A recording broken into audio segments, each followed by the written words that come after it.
KMU calls for better heat protection. Kibuloy to surrender and face charges. Workers are warned 7 areas to face dangerous heat index. Prepares for the 2024 regional meet. CG, China's harassment to Rosal Reef food security. Western Cove SCR traffic to developing nearby provinces. FTA Radio. Authenticity, Reliability, fair, transparent, and accurate. With excellence, we serve you. live from the heart of Surigao City, the city of island adventures, Surigao. This is FTA 99.6 Radio. Good day, Surigao. Maayong adlaw sa inyong tanan. This is Eric Liam Hingpit, And this is Rufa Jane Diaz, your anchors. In service of truth, we give you transparent news. 996 kilohertz. FTA News. Philippine Standard Time. It's now 8:30 in the morning. For today's headlines, KMU calls for better heat protection for workers. PNP calls on Kibuloy to surrender and face charges. Pag-asa warns 7 areas to face dangerous heat index. And now for the details. Employers and the government must ensure workers are protected from extreme heat during the dry season. Labor Group Kilosang Mayo Uno said Sunday as it called for expanded coverage of Labor Department guidelines for measures like temperature control and water breaks. The heat index reached as high as 40 degrees Celsius last week, prompting to suspension of in-person classes in some areas of the Philippines. With Weather Bureau Pag-asa warning and temperature could go up even more. The Philippine National Police has appealed to fugitive televangelist Apollo Kibuloy to surrender to authorities as they acknowledge that they don't know where he is. Delaware said that the cases Kibuloy is facing for alleged sexual abuse and child abuse are all bailable for 200,000 pesos and 80,000 pesos respectively. Eric Katapang give us an update. The regional police spokesperson said that they are already coordinating with the different law enforcement agencies like the NBI to monitor Kibuloy's whereabouts. We believe na nandito pa siya sa Pilipinas o nasa Davao region pa po siya, she said. De La Rey said personnel from the Senate Sergeant at Arms Office might arrive in Davao City in the next few days with a separate arrest order issued by the Upper House of Congress. She said arrangements have already been made up for the OSA team's arrival in Davao City and their eventual return to Pasay City. Eric Katapang for FTA Radio. FTA Radio. Up next. Pag-asa warns 7 areas to face dangerous heat index. Caraga prepares for the 2024 regional meet. PCG China's harassment to Rosal Reef food security mission. The details when FTA Radio returns. Wow! I'm so excited to be here at STI. I've heard so many great things about their enrollment and employment system, or the A2E. Me too. I want to make sure I'm not just learning, but actually thriving in the real world after graduation. Exactly! That's why the E2E system caught my eye. They promise to make us college ready, job ready, and life ready. Absolutely. With industry standard training, job market skills, and job placement assistance, I feel like I'll be set up for success. Let's do this, Mark. Time to enroll and unlock our full potential. You got it, Jenna. STI, here we come. STI, the largest school network in the Philippines. Your ultimate pathway to success. Don't just learn, thrive with STI. Grayo graph hair? Deserve nimo ng more para sa imo shampoo. Use new Dove's Dried and Silky with some flower seed oil and Pru Moisture Complex. It deeply nourishes intense repair with keratin repair actives para sa smooth, thick on the hair with regular use. Now, 20% more than regular 10 ml sachet at only 5 pesos SRP per sachet. And we're back with FTA 99.6 FM. FTA Radio. Pag-asa warns 7 areas to face dangerous heat index. The nation is in the grip of a brutal heat wave, with temperatures soaring to dangerously high levels across many regions. Health officials are urging residents to take the necessary precautions to stay safe during this heat wave. Extreme heat can lead to life-threatening conditions like heat exhaustion and heat stroke if proper precautions are not taken. The heat wave is expected to continue for the next several days, with meteorologists closely monitoring the situation. Residents are advised to closely monitor local weather reports and heed any heat-related advisories or warnings issued by authorities. The Department of Health advises public to follow first aid measures for heat stroke symptoms, move to a cool area, remove clothing, apply cold compresses, encourage frequent sips of cold water, and contact emergency services immediately. Caraga prepares for the 2024 regional meet. For the preparation of the 2024 Caraga Regional Athletic Meet or CRAM, delegates from all over the region started going in-house in some schools within the city. The said CRAM is expected to happen during May 2024. PCG China's harassment to Ruzul Reef Food Security Mission. The Philippine Coast Guard and Bureau of Fisheries and Aquatic Resources were harassed by Chinese Coast Guard vessels during food security operations at Ruzul Reef on April 4. The Chinese Coast Guard attributed China's aggressive actions to the greed and unfounded claim of ownership of the waters. Let's hear more from Eric Cotapong. 2 China ships escorted Filipino fishermen to Rectobang, 80 nautical miles of Palawan, while CCG vessels surrounded their boats and performed dangerous maneuvers. Eric Katapang for FTA News. FTA Radio.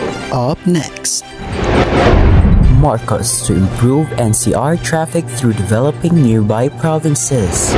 Alexei Lacat fulfilling dreams again in ASA performance with Max Schneider. 18 LGUs declared state of calamity amid El Nino crisis. The details when FTA Radio returns. FTA Radio.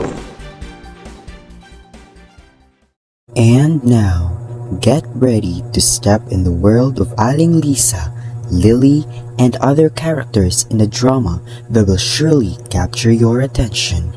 Settle in, dear listeners, as we transport you to a world of intrigue and excitement. Ang Presyo sa Pag-uswag.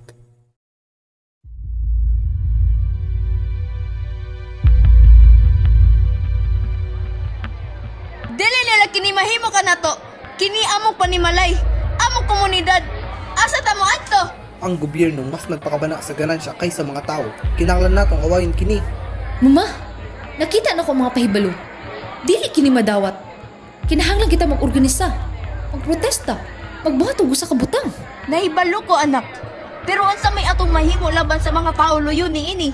Mayong buntag mga higala, nakasabot ko nga nadawat nimo ang mga pahibalo sa pagpalayas.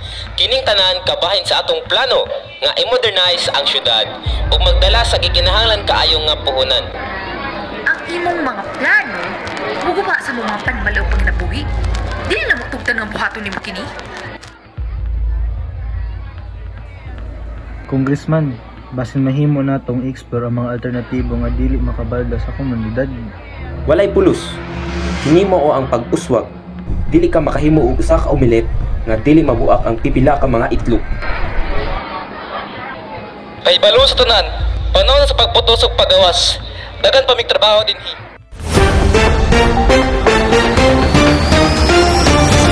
Good morning once again.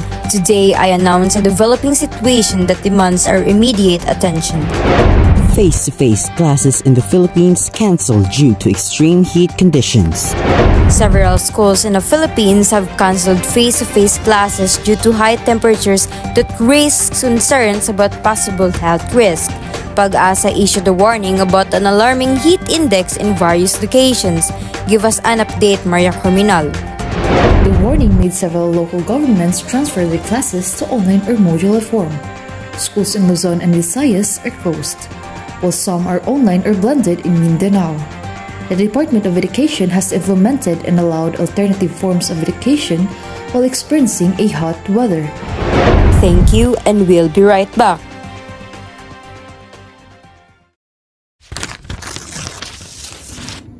Congressman, kadaghan ako naghuna-huna ani nga proyekto. Ang pabakwit sa mga informal settlers nakapabala kapag ayo ka nako. Sigurado nga adunay paagi aron mapalambong lugar nga dili magubang ilang mga panimalay ug panginabuhian. Dantes, ikaw usa ka talentado nga urban planner. Apan daghan ka pa mahibal-an bahin sa kamatuoran sa politika ug negosyo. Kini nga proyekto magdala og minilyon nga puhunan og kita sa buhis. Collateral damage lang ang mga residente sa maong islum.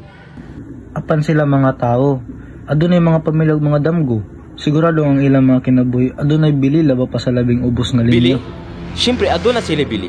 Ingon nga barato nga trabaho, ingon nga mga boto, ingon nga mga pangan sa akong dula sa politika. Apan, ang pag-uswag gikinahanglan og sakripisyo. Ug akong tuyo nga anihon ang mga ganti. Si Congressman Julio nagdumili sa pagpamati kang Dantes ug iyang gipadayon ang plano niya sa pagpangguba sa mga panimalay aron makabuhat og modernized na syudad.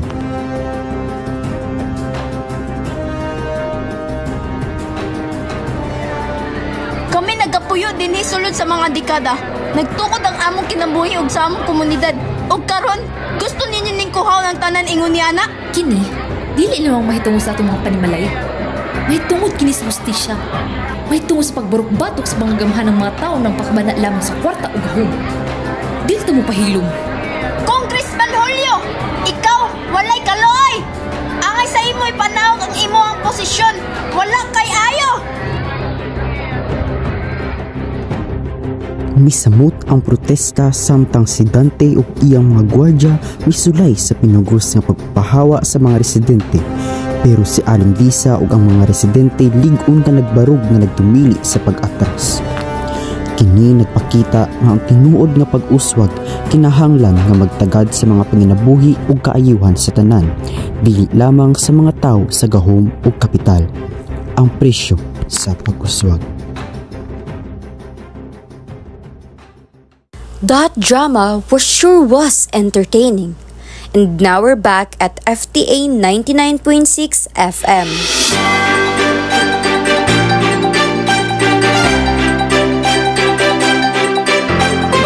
Marcos to improve NCR traffic through developing nearby provinces. President Ferdinand Bongbong Marcos Jr. has announced a long-term strategy to alleviate the severe traffic congestion in Metro Manila by developing neighboring provinces and cities. This strategy could positively impact commuters in Metro Manila by potentially reducing traffic congestion. The acknowledgement of the traffic issue in the Philippines is crucial and there's a need for a comprehensive approach beyond the capital region. Give us more updates, Maria Corminal. Development projects in Bulacan, Pampanga, Cavite, and Laguna are expected to create job opportunities outside of Metro Manila, which should help ease traffic conditions. President Marcos urges patience for large-scale infrastructure projects while encouraging public participation for insights and solutions to improve traffic situation. 18 LGUs declared state of calamity amid El Niño crisis. Now, let's have Kent Colindong for a weather news update.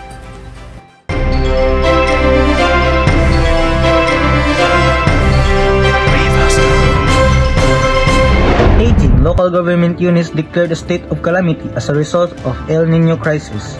According to them, the most affected areas are found in Luzon. The El Niño is identifiable with the abnormal sea surface temperatures, including the rainfalls. According to the Department of Science and Technology, the phenomenon is expected to continue until the month of August. The cities are in a drought conditions, which leads to devastating impact to the farmers, fisherfolks, and agricultural lands.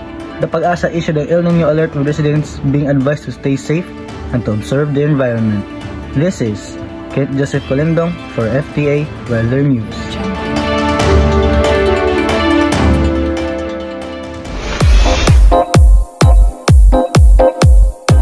Alexa Alacad fulfilling dreams again in ASAP performance with Max Schneider. For more updates, let's have Mali Carminal for Showbiz News. Singer Alexa Alacad achieved a new milestone by performing with Max Schneider on the show Asap Natin To. Together, they sang Schneider's track Stupid in Love. This performance is part of the regular airing every Sunday at Asap Natin To, which is available on various platforms, including Kapamilya Channel, A2C11, TV5, Kapamilya Online Live, I1 TFC, and TFC1. It was Alexa's dreams of performing with Max Schneider was realized in this special collaboration, marking another significant moment in her career. This is Molly Corminal for FTA Showbiz News. FTA Radio. And those were all the news for today. On behalf of our team and our technical directors, This has been Rufa Jane Diaz and Eric Liam Hingpit for FTA 99.6 FM Radio.